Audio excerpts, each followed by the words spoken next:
Hi there and welcome to Frugalfull, a budgeting and frugal living channel, and my name's Lara. Big welcome to you. Hope you've had a brilliant week and weekend. So this video today, first I'll let you know what my thoughts are on this. So I've got quite a few batch cook meals for the month of July. So what I've decided to do is talk a lot less and show you a lot more. So my plan is I'm gonna put out a video. Future me will be putting out a video, and I'm going to film wee bits of different batch cook meals that I'll have made this month and show you as I go along. So there'll be little pieces from different times that I've been making batch cook meals through the month of July to show you. And you can let me know how you find that, if you enjoy that kind of format for future batch cook meals, or if you would prefer to see a longer video with an individual meal, or a bit of both. It's always great to get a bit of feedback and see what people enjoy. And I'm making these meals and feeding myself anyway, so I thought, well, I'd like to bring you along for the journey. Some of the things I've made before, and there have been previous videos about those. So for those ones, I'll keep it really snappy, but it will just give you a bit of a snapshot of how I meal plan and batch cook, sort of over a, 4-week period probably. But see other video about how I've changed my meal planning approach, because that part is different. But as far as the actual meals I'm planning to cook, it hasn't changed. So let's get right to it. So slow cook number 1 is going to be the ratatouille. So I've made this in a previous video. This might not be identical, but I'm chucking in what I've got. So I've got peppers and tomatoes, hopefully that I can salvage as much of them as possible. I've left it a bit late in the game and they're starting to turn, but I think I can salvage some of them hopefully. And I picked up a courgette and red onions. I've got some aubergine and some green peppers from the freezer that I'll fry up and use as well. Garlic, of course, can't be without that. And then some chopped tomatoes, red wine vinegar, some tomato puree, and a wee tiny bit of brown sugar. So I'm going to get these chopped, fried, put into the slow cooker, and it will probably be about 2 hours to 3 hours on high. I'll put a bit of water to get the juices out of the tin as well, but probably about half a tin to a tin. I don't want to overload it with water. And let it all reduce down. I'll show you at the end. My other slow cooker meal for today that I'm going to make is a root casserole. So it's got red onions, lentils, and it's going to have parsnips, carrots, and sweet potato. I also have something else that I may put in. I haven't decided yet. So from the spices point of view, it's going to have curry powder, paprika, stock cubes and bay leaves, and some garlic, of course. But the other thing, I might put some of these in. I got these reduced price potatoes, and I thought I might put some of them in. We'll see. I'll see if it's needing something extra, but these would also be good used for other meals and frozen, so we'll see. Here is the ratatouille goodness. Just mix it all up. It could be done on a low heat for a lot longer, but I'm going to blast it on a higher heat for a shorter time because I'm very keen to do the root casserole tonight as well. But what I might do is I might try doing the root casserole in 2 pots on the hob instead and see how that turns out. But yeah, it'll be good because this, after 2 to 3 hours, it'll kind of reduce down and it will smell so delicious. And what this is all the kind of ratatouille sauce and everything, but no pasta. What I'll do is each time I have this as a meal, because I should probably get about 4 or 5 portions out of this, freeze 4 of them, and I can just make a small portion of pasta to go with it each time when I'm having the meal. So I'm reheating the ratatouille and just boiling up a bit of pasta, so it's such a delicious, quick, easy dinner on a busy night. Highly recommend it. And I have made a video about the Sundays playlist, and you'll find it. This is the start of the root casserole so far, so I'm just going to put the exact same in both. So each one has 1 bay leaf. It has about half a cup of pre-soaked lentils. So I soaked these for about 8 hours. It just makes it easier to digest them, I find. A stock cube in each, some seasonings. By the way, I meant to say there was also basil and thyme in the ratatouille, and I forgot to show you that bit. I'm also going to be adding to the root casserole. Each one will have 1 chopped onion in each, half of this bag in each of the sweet potato, the carrot and the parsnips, and a small tiny teaspoon of paprika in each one, and a teaspoon of the curry powder. And each one will have probably 1.5 cloves of garlic, because I'm a bit of a garlic fiend, as you'll know from previous cooking videos. So when I say tiny teaspoon, I'm talking like something like this wee toty thing. Let me show you a regular teaspoon for comparison. 2 seconds. Yeah, so for comparison, so it's, I guess, half a teaspoon, you could say. So there'll be half a teaspoon of paprika in each and a teaspoon of the curry powder. You don't have to use tandoori, but I just fancied trying that. I think it'll go.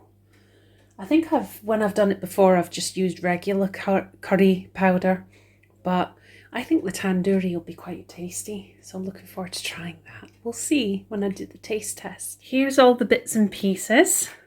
Very pleased with that. Now, I think this is going to be so much better if I stick with my usual slow cooker for this. So it's 10 o'clock at night when I'm filming this. The ratatouille is underway. The ratatouille will probably be done at about midnight, or maybe slightly before midnight.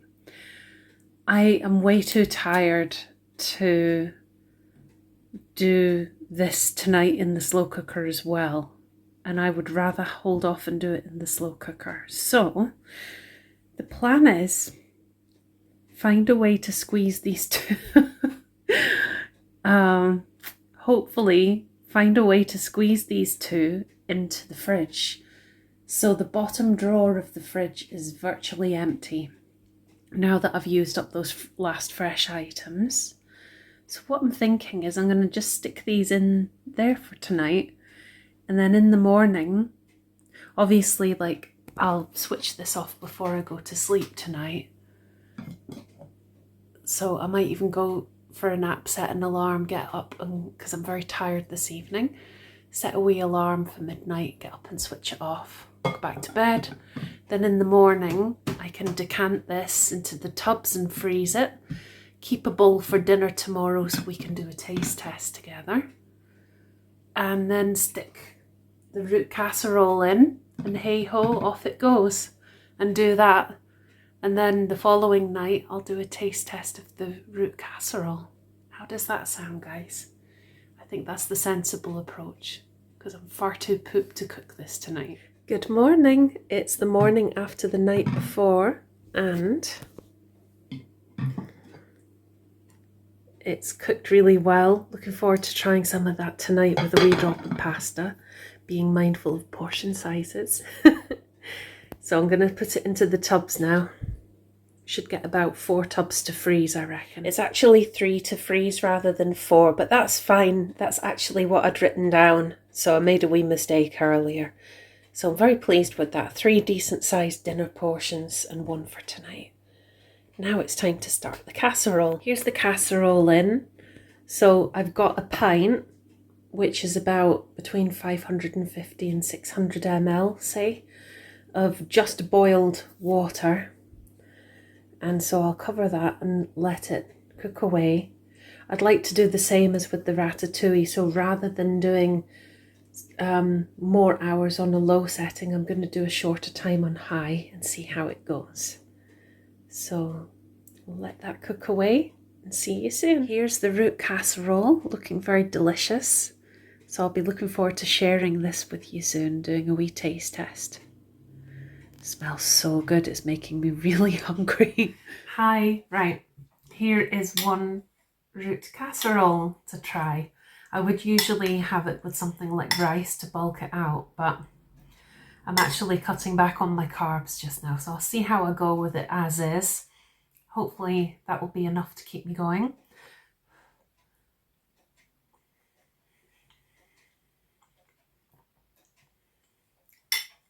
That's delicious. Excuse me. Lovely spicy flavours, but not overpowering. I love the balance of the sweet potato with the carrot and the parsnip. It's just great flavours, really hearty. The lentils bulk it out. Great meat substitute. Really nutritious. I lost you there, whoops. I was just saying it's delicious and I highly recommend it. Thumbs up. Hi there. Right, I need to get a fork or something. 2 seconds.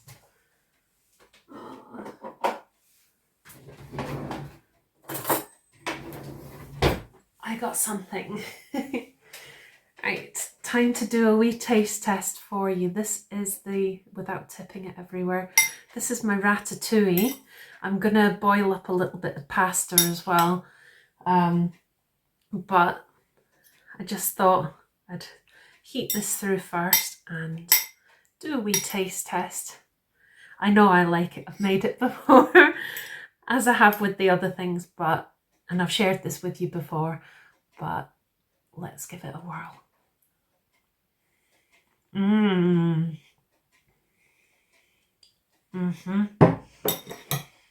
Thumbs up. Delish. I really love the flavours in the ratatouille.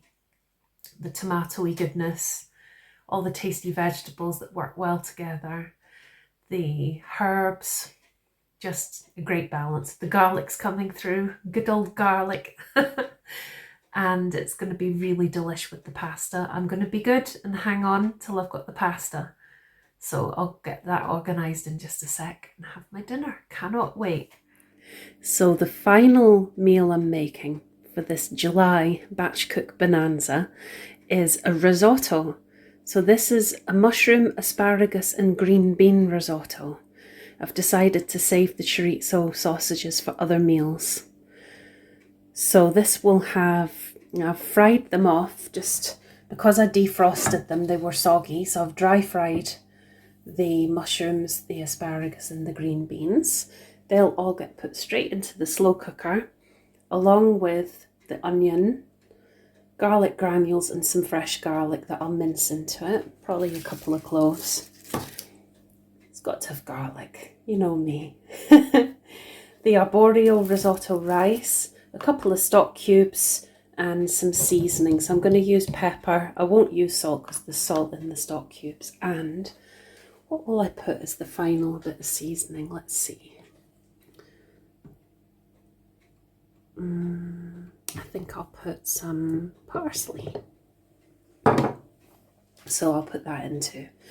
So I haven't made risotto in the slow cooker ever before, but I thought it's less labour intensive. I just want to chuck it in, see what happens. I'll let you know, but I'm thinking 2 to 3 hours on high. So let's see how that turns out. And I'll be back soon and we can do the final taste test for this video. So I've got here the risotto. And I think a pint of the water was perfect. Really pleased with that consistency. I reckon I'll get 3 tubs worth and a 4th portion for dinner.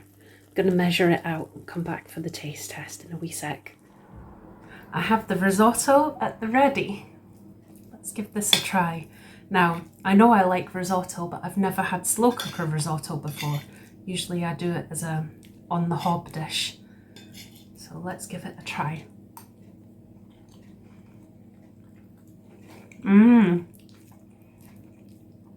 Yeah, this is good. Yeah, I'd actually say it's thicker. It's still got the creaminess, but it's thicker than when I do it on the hob, which is good because I think that's more how the consistency is meant to be. Flavour wise, very delicious. Oh, Bella's come over and away again. She doesn't like risotto, I guess. But yeah, I'm happy with that. I think the consistency is good. It definitely was much easier and less labour intensive. Just throw it all in, set it and forget it. So I recommend that too as a slow cooker meal. So the Bonanza for July is finished. I have now run out of space in the freezer as of today, which is great.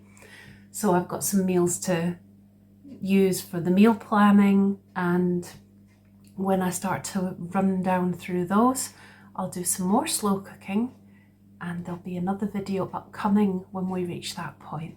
But in the meantime, thanks so much again for watching. Enjoy the rest of your Sunday, and frugal best wishes. See you next time. See you on Thursday on Frugalfull. Bye for now.